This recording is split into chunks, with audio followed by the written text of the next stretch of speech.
Alastair said the way you'd like to finish the year. How did you see it today? Yeah, geez, the last 2 weeks we've played two pretty good sides, and probably a snapshot of the year. These two sides are the best performed of the last 10 to 12 weeks. We just got to the back end of the year and probably dropped a game against West Coast that we should have won. It was nearly like the fizz fell out of our season when we lost that game, having been up twice by margins that we shouldn't have dropped it. And then we played against two really good sides, and we're just a bit banged up. We've got some sore boys, and hard when there's sort of not too much to play for in the last couple of years.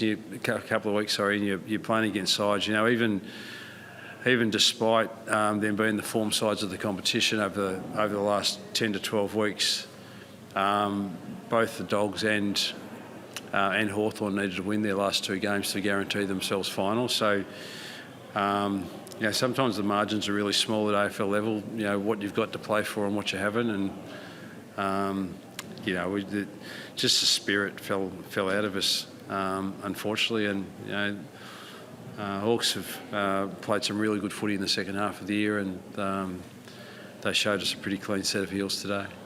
What have you seen in the Hawks, and what are they doing well? Obviously, they're doing a lot well at the moment. What are you seeing in their game that can really hold up in the finals?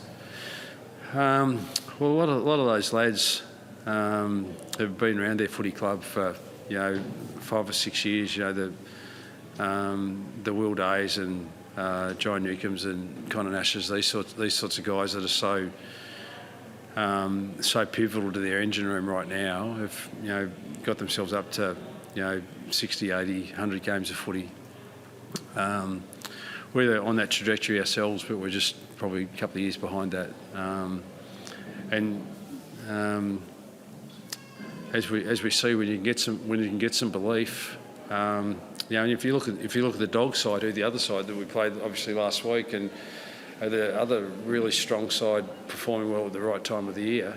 The Darcys and the Ugelhagens and these guys that are now sort of 3, 4, 5 years into their careers, they were the guys that caused us some damage last year. So we don't want to dismiss what's actually transpired in the second half of the year for us. You know, for 10 of the 12 games in the second half of the year, we're actually really strong and competitive, and just the fizz went out of us at the wrong part of the year. But geez, from all reports, West Coast have gone down to the Cattery today, same as us, not too much to play for. And it just happens in footy. Unfortunately, wish it didn't. But probably the focus for us has got to be, we sort of half understand we got bashed up a little bit in the last part of the year with some injuries and some sore boys and not much to play for. But it's that sort of 10 or 11 week patch where we're really competitive against whoever we played against, outside of just one game against Sydney, that we'll probably hang our hat on the progress that we made in that phase of the season, and try to build on that for next year. With Hawthorn, I guess you obviously been there before yourself a few years ago, in terms of it just took a few years and you went from there. Does it give a belief the way Hawthorn has sort of come out of the ground this year that you guys can do the same, both for next year or two as well? Yeah, I think so. We know the build. Hawthorn have been on it. The Western Bulldogs have been on it. Just inject youth into the footy club, balance that really nicely with some mature age guys from other clubs that Hawthorn have been able to do really well over the last couple of years as well. And then you've got some wise old veterans that can just guide the ship, and Gunston returned to the club,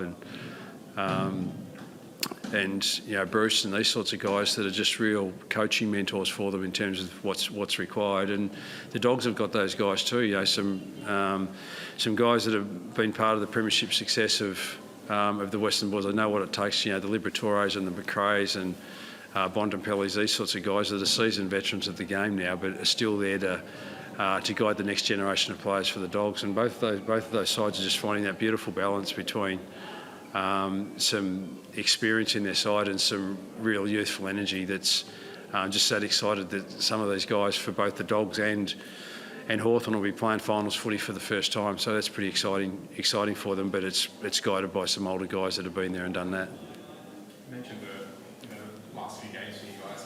How do you sort of see the club now compared to this time last year? Is it in a better position now than then? Yeah, I think and a lot of these things just have a lag period before you actually get some rubber on the road, and that's the same with both these sides we're just talking about. And I know banging on about it, but to the credit of both their clubs and their teams, it'd be a real shame. I'm not sure how it's going to pan out, who finishes where, but it'd be a real shame if the Dogs and the Hawks play each other in the first week of the finals, because I think both of them could go really, really deep, given the form that they're in and the beautiful balance that they've got, as I just mentioned, around their youth and experience. And but we're just tracking behind those guys, probably by a couple of years, and hopefully we can work on adding some more players to our group, through the draft, through trade, that will continue to complement the young group that we've got. And we know there's no easy fixes. There's never has been in this competition, but nor has there ever been a glass ceiling on where you can go either. And that's why for the Dogs and Hawthorn, try and ride this wave as long as you possibly can, because when the opportunity just sits right in front of you, you need to take it when it's there. And both those sides have got a great chance through September. Is the rebuild job a bigger job perhaps you thought when you No, we knew it was always going to be tough yards. It's actually more difficult now than it's ever been with the compromised draft with father sons, northern academies. It makes it more difficult, and it's harder to get top end talent through the draft than it had been in the past. So, the league's gone away from giving priority picks at the top end of the draft, so your rebuild is more difficult. But we feel like we're on the right track as a footy club, and as we've seen with the Hawks and the Dogs and some of these other sides, Melbourne have been through it, Carlton have been through it. All those sides have been able to find their way back up the ladder again. It's taken some time. But for probably the purity of the process that we're going through, we'd love Carlton to salute at some stage in the next couple of years, to show that the model is actually possible to go from bottom to top, and Melbourne's been able to do it. The Hawks sank back down to the bottom echelon of the ladder, and now started to climb again. So from a purely philosophical point of view about the game, any coaches that's coaching the team down the bottom of the ladder, we need to see that if you put in the hard yards and you invest and you get the culture of your club right, then you can climb back up the ladder and give yourself a chance again. Obviously, today marked the end of Liam Shields' career, mate. Obviously, his career's been somewhat intertwined with yours. I suppose, how much respect do you have for him and the way that he's gone about things over his career? Yeah, well, he played in the era at the Hawks where there were some much more perhaps decorated players than he in terms of their flashy brilliance and what they could contribute to the game that perhaps the fan would appreciate more. But within the walls of the footy club, there was no one more committed or dedicated to team than what he was, and did a lot of sacrificial roles for the side, and got rewarded for that. He played in three flags on the trot from 13 through to 15. He was just enormously admired by his teammates, and that was a key reason why when he finished up a couple of years ago, he's had two retirements, one at the Hawks, and but he's played a really important role for us over the last couple of years. We'll miss he and Huey Greenwood. They're both great characters. More proud of them what they've become as men than necessarily what they've become as footballers. But they've made enormous contributions. But with Pup, I've been his coach for a significant part of his journey, that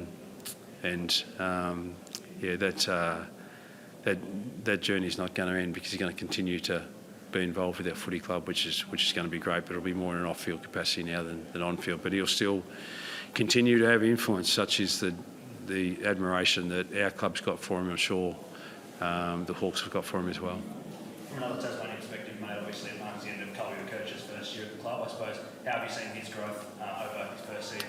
Yeah, well, he's he got rewarded by acknowledgement and recognition of his footy throughout the course of the year. He got named the under-22 side, which for an 18-year-old to come into AFL footy for his first year is a real credit to him.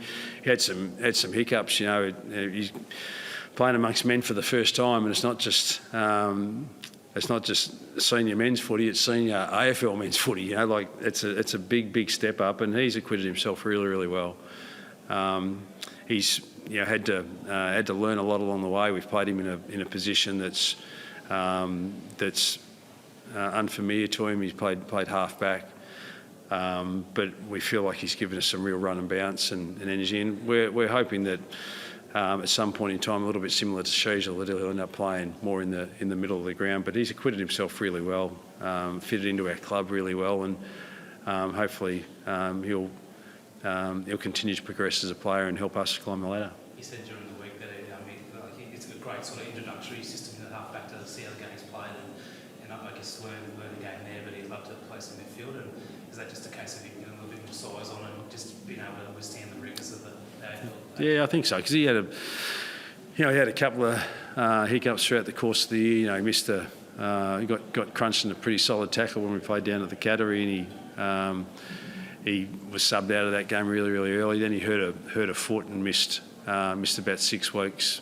Given that he had the same injury the previous year, we just wanted to be really conservative with that, so we were. And he came back and made a contribution in the second half of the year. His first half of the year was looking really strong, but that just knocked about his fitness levels a little bit. But he'll get a chance to just have a rest now, which is important for all our players. Got some sore and tired bodies, and they'll get a chance to have a rest. And hopefully, although it's really difficult right now, as you can probably tell from my tone, disappointed now, but when we get a chance to properly reflect, look at the progress that we made on field and off field within the walls of our footy club, and roll the sleeves up and get to work, because we know we were a long way from it, but there's been enough things that have happened on the field and off the field in the last 2 years that give us great hope that we're on the right track.